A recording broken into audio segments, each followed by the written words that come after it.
ఈ చుట్టూ కడిలేసి ఉంది కదా, అదే ల్యాండ్. 21 ఎకరాలు ఇది.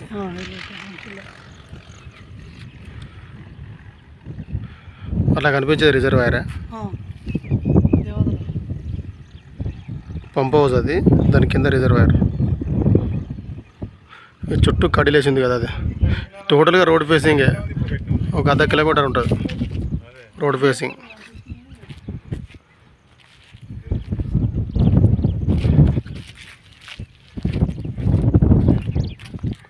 అక్కడ కడీలు కనిపిస్తున్నాయి కదా, అక్కడ వరకు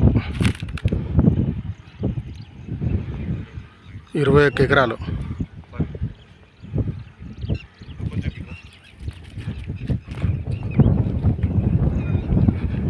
ఇది ప్యూర్ రెడ్ సాయిల్, ఇది క్లియర్ టైటిల్ ప్రాపర్టీ. అంటే నేను ఫామ్ హౌస్ మీద ఉండి